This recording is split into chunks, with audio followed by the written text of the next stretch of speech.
Okay, so the campfire chat just happened, and I thought about making a video of me watching it, but I was too busy taking notes. And basically what I can tell you is that it boils down to, we're gonna talk about it next week. So yeah, but I took as many notes as I could on things I thought were relevant, and we're gonna go over it real quick, in order. Now, first thing is just some things I saw chat saying. Leveling does feel faster in the season so far. Personally, for me, I got to level 20 really quick in like 2 hours, and then it kind of felt like it started to slow down, but leveling does feel a little bit faster solo-wise. Now, to start out, they said out the gate they will never do a patch like this ever again, where it's just sweeping massive nerfs. Good, great, don't ever do it again. They said they nerfed CDR mainly because players stacked it too much and they felt it dwarfed other options of building power. Yes, because you built the fucking game like that. Nightmare dungeons, they said, are over-tuned in the later stages, which they felt is why they were forced to build and stack vulnerability and CDR. They said the intent of high-end Nightmare dungeons was not to forcefully funnel players into specific build paths like stacking CDR and vulnerability as high as it can go, which to me is confusing because that is exactly how PoE works and has worked. There are specific builds you go to achieve the highest end possible level of power that your character can go. And that's how it works, right? They said Nightmare dungeons don't do a good job as a benchmarking activity.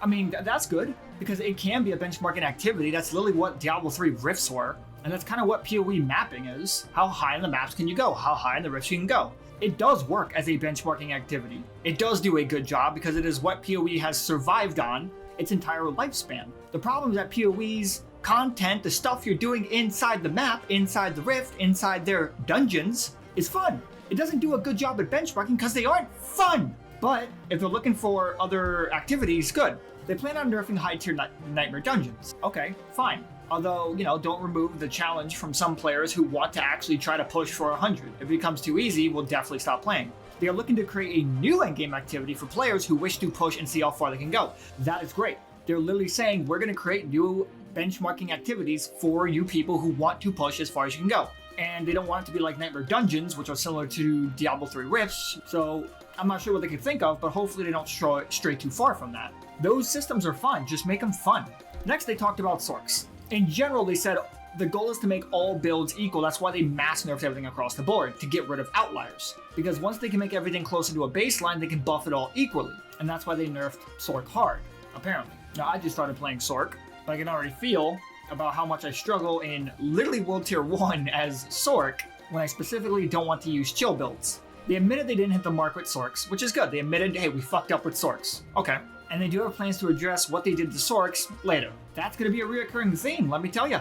Now, vulnerability damage, here's the big juice, and I'm glad they just got this out of the fucking way out the gate, so we didn't have to sit around. Vulnerability felt too forced to have in builds. Yes, because you built the game that way.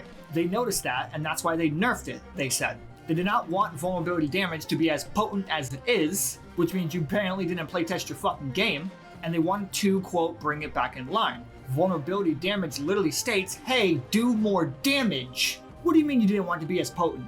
It's an effect that literally just says, do more damage. Hey, the thing you do, everything and how you do it, it's better across the board. There's a lot of PR speak sprinkled in with this, obviously, we knew that. They said they can't nerf vulnerability alone because it wouldn't fix the problem with some stats being such an outlier that players stack the crap out of them. They have to nerf everything equally, like crit chance and damage. Like they said, they want everything nerfed to a baseline so they can buff it equally and not have to worry about this constantly up and down spiking of balancing. Welcome to game design. If you don't want to do it, don't fucking balance the game. Get people who are willing to do it. So nobody knew vulnerability was going to be as important as it was, except if you fucking read what the ability does. Moving on. Said it would be better if vulnerability wasn't a must-build stat, which is impossible because the stat literally says do more damage no matter what you do. So I guess you can nerf it to be a bonus and not a mandatory thing, but if the game is less fun on the way to doing that, they aren't fulfilling their obligations to players. Then they brought up a mission statement on screen.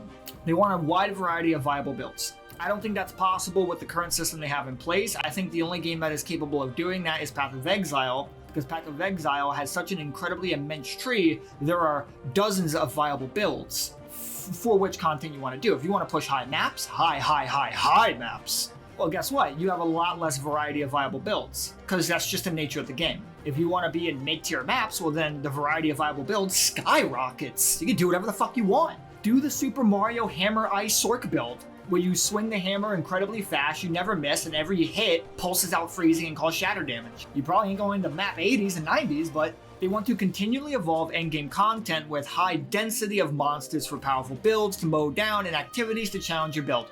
General phrasing of just, we want to make the game better and give you stuff to challenge you. Okay, fine. They said it on stream, we have their word on it. Doesn't mean they'll do a good job at it, but they'll work towards it. They want to, quote, make the game more fun for players.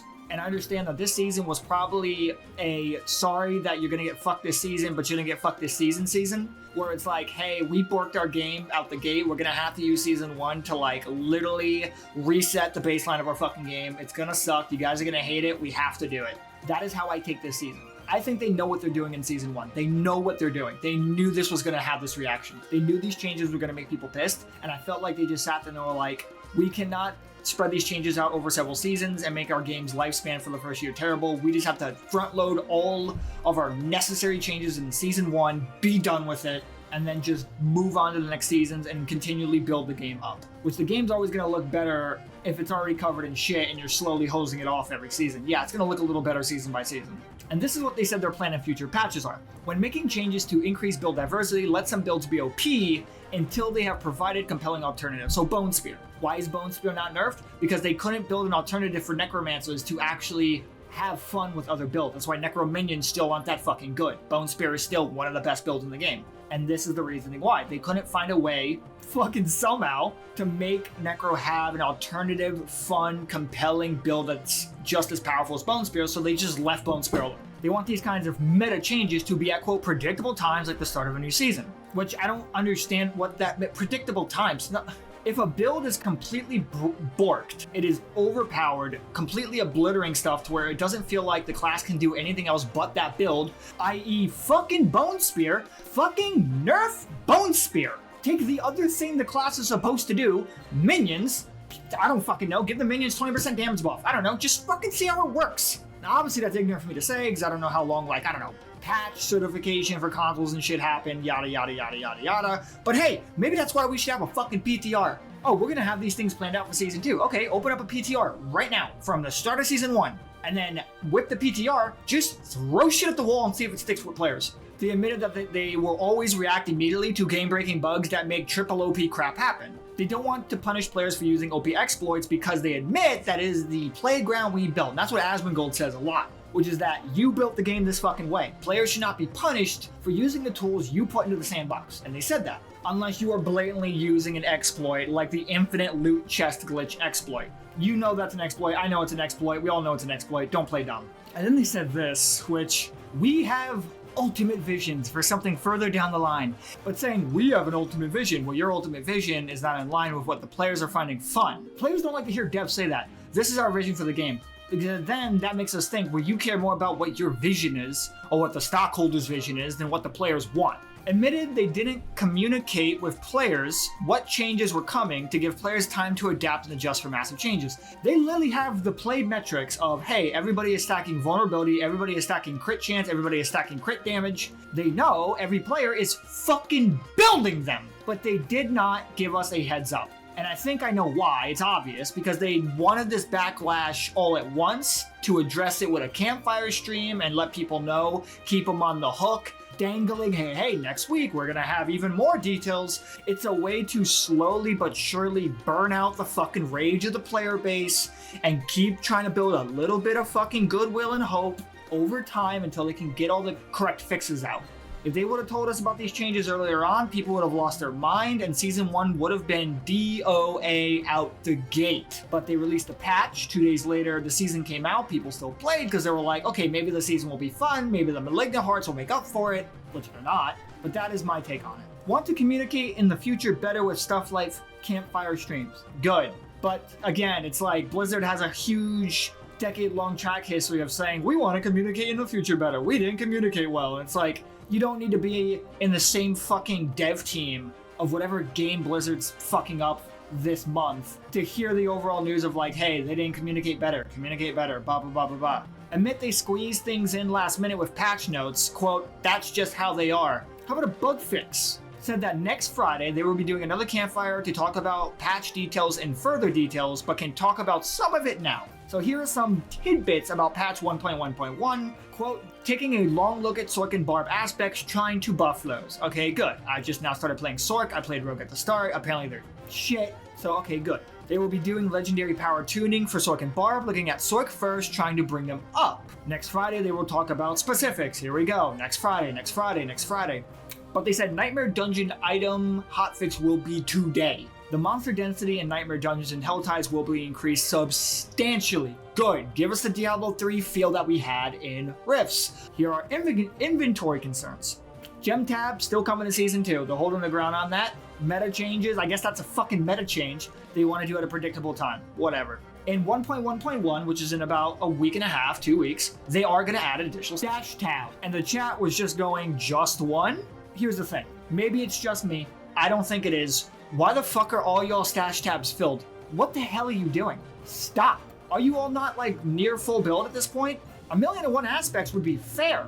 Get a new piece of gear, you got a copy of a good aspect with a high roll, yada yada yada. Some of you are fucking just stuffing gear into your bags. Why? Fucking stop. This is an exception. This is an outlier, not the rule. For those of you who stashed gear in your stash, good. You were probably ready for these nerfs. You probably got backup gear. But this isn't going to happen. It shouldn't happen again. They said stack size is going to go to 99. I think he said everything. It should have been 99 to begin with. Now they brought up how expensive the economy is with people complaining about respec costs. They said bringing respec costs down by roughly 40% in the 1.1.1 patch. Okay, good. Chat was saying, is that it? And to be fair, I don't know. I think it's fair. Because like once you're in World Tier 4 and you're doing like decent Helltides, like you're getting a lot of money. For you to want to re-roll a piece of gear 10 to 12 times, in my opinion, if you want to literally min-max your character, you should have to put in effort, drive, determination, and playtime to do it. There should be something to chase. I think min-maxing should always be a chase. There should be a finish line and then a finish line. Min-maxing is the finish line. You don't need to fucking do it to get to the finish line, but it is an extracurricular, you could say, if you want to. For experience, they said they want to make levels 50 to 100 faster. Good. It's a slog, and I hate it. They said the intent was to not make the game take longer when people were accusing them of making the game longer. And then they quote said, we have a vision for how long we want the game to take for players. Again, we have a vision for how long we want this game to take for you guys. Saying the phrase, we have a vision for how we want the game to be, it just leaves a sour taste in people's mouth. They're looking to readjust experience rates for late game leveling. Good. Because right now, if you're not going to put incentives in to reach level 100, you might as well make it easier to reach level 100. They don't want players to feel like they hit a wall. Too fucking late. Let's see. Late game Nightmare Dungeons, stash tabs, late game gearing, Acts 2, 3, and 4. Want to make the journey to 100 feel like fun, not a job. Refer to last point. And now we get to the Q&A from other people in chat. I want to say cherry-picked, but who knows. They got asked a question about leaderboards. They're aiming for Season 3 at leaderboards. Whatever, I don't care. Tying to the boards to Nightmare Dungeons is bad, and they want to create new content for leaderboards that could be the benchmark for, which they said that activity is currently in development. So, good. Uber Uniques. They said Uber Uniques are designed to be a huge spike of power. They are not supposed to be part of builds. Fair enough. Except they're so fucking good, they open up an wide variety of builds that you want us to have. Shaco. I'm sorry, 40% damage reduction? Do you know how many builds we could probably use when we don't have to build for survivability because Shaco covers all the survivability? They're not supposed to be something you journey to bring a build online, which is fair. If you were doing Nightmare Dungeons with the intent of trying to actively farm an Uber as your reward, you've wasted your fucking time and you're dumb, but ambitious and determined and driven, and I respect that. You're not supposed to expect to find them. Trust me, a lot of us were not anymore, okay? They want them to feel rare, but want to give more chances to get them in later seasons. So once again, this reoccurring theme of like, we hear you, but later. We hear you, but later. A question about crowd control issues. High density makes CC hard to manage with current player tools. They will be adjusting things to give players, quote, tools to combat that. Very vague, not sure what they mean by player tools. I assume the first thing I think about is elixirs that reduces CC duration or something, I don't know. We'll talk about specifics, wait for it, later. When will loadouts be added? Something that I think is more important than a gem stash tab. More important than stash tabs in general. They don't have a timeline for loadouts, period. But they are actively talking about it. So, again, later. Are there experience changes for late game? Other events other than Nightmare Dungeons are too easy. I agree. Helltides, Legion events, World Boss, Strongholds, Sellers. They said, yes, making experience changes for late game. Admit there isn't enough milestones. They know they need to add more stuff, especially for World Tier 4. They do have plans for Season 3 to add some of these milestones. And they want to put in more challenges at late game and challenges you can do while leveling. I guess for me, because I've reached World Tier 4 and I burnt out on World Tier 4 after like only a little bit, I don't care about milestones while leveling. Now, if you mean late game leveling, 70 to 80, here's a capstone boss. 80 to 90, here's a capstone boss. That's good. But when I heard them say this, I was thinking they were like, oh, we're going to put a milestone for you at level 30. And it's like, I don't care. I'm going to go back into the same Nightmare Dungeon for the fucking 15th time this hour, and I'm going to run it. I'm not going to do your milestone. I just want to get to the late game leveling. Another question, loot drops feel bad. Is target farming possible? And what they said was they want to try and reduce difficulty of comparing items to tell if there's an upgrade. The UI team's talking about it, stuff like loot filters is possible. Like if the gear doesn't have crit chance, don't show it on the ground, etc, etc. They said it's too early to say, but ideas to improve progression through Ancestral Tier to help find upgrades are possible. Whatever that means. A lot of it's vague, just like, it's possible, yeah, we could do it, we're talking about it. They can do more with legendary aspects, add more in, change more. Okay, so they said they can. A lot of them suck pretty badly. Plans in Season 2 to have more content that lets you target farm. Okay, well, that's what PoE had, and that's great. And then they said, later, we will talk more about it in a future stream. They said there will be patches before Season 2 with items and changes. No guarantee on what is in them, but a guarantee that they will let us know about them, and we will see them before they go live. Is a matchmaking system possible? Team is looking into it. No timeline though. To me, Diablo's always kind of been about a game where it's like you play with your buddies or you play it alone. But putting matchmaking in the game and more social systems for players is overall only a good thing. It's only a good thing. Changes with armors regarding survivability, hardcore impossible with certain classes, sorceress. They're aware of the issues and they'll talk more about it next week. Some monsters like Corpse Bow killing players more frequently than they expected, chilled, exploding, cocaine buffalo. They're looking at which affixes are killing players the most and what feels cheap of an affix and how to fix it. Can we change the codex? The question is there a way that we might be able to upgrade the codex to have a permanent aspect of a higher value so that we don't have to constantly farm and hope we get the max rolled aspect? They said they're aware that players are holding onto a lot of aspects in their stash. They think changing the codex to allow upgrading default values somehow is a good idea, but they do have other ideas. To me personally, I don't care about this. A lot of the aspects, if you're going to the Codex of Power, it is more for the functionality of the aspect than the power of the aspect itself. Like Flurry for Rogue, the aspect that lets you do an AoE flurry instead of a cone flurry.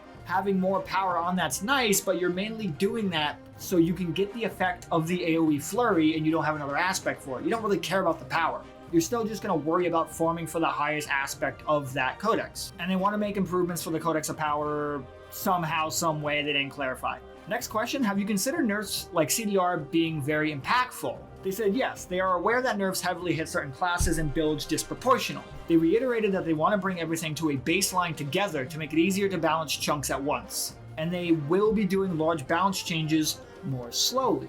I don't know what that means, but we've already gotten confirmation that we will be able to see patch notes ahead of time, and they will be letting us know ahead of time, hey, we're about to kneecap every single one of you in the next 2 weeks. Figure out how to minimize the damage to your kneecaps. I'm happy they addressed this question. They could have skipped right the fuck over it. And they probably should have with this bullshit answer because it just made them look really bad. Why did you increase cast time on leaving dungeon? Feels like you're slowing down dungeons. Quote, we continue to evaluate that. It's a small difference. And then chat blew up going, then why the fuck did you put it in? And then they said they added a reset dungeon button back in, but you have to leave the dungeon to do it, which, okay, fair. I didn't know there was a reset dungeon button. Will you add more than 6 or 7 items a season? Added the 32 hearts. Happy where they are. Lol, because some are fucking terrible. And we'll tune them and are watching them. They are looking how to inject more legendaries and uniques into the game per season. Of course they are. They have to, or the season's dead, so this is fucking placebo. They want to go back over old legendaries and see if they can rework / buff terrible ones, and some season additions are going to be reworked aspects and legendaries instead of adding some more. What's the plan for resistances? Because they're fucking borked. They said there are far-reaching changes in the works, stuff that is really going to drastically impact resistances, but they want to take time to make sure it's well implemented most likely Season 2. Can campaign bosses be added to pool of bosses they feel underutilized? They believe there could be more opportunities to fight those campaign bosses. There should be.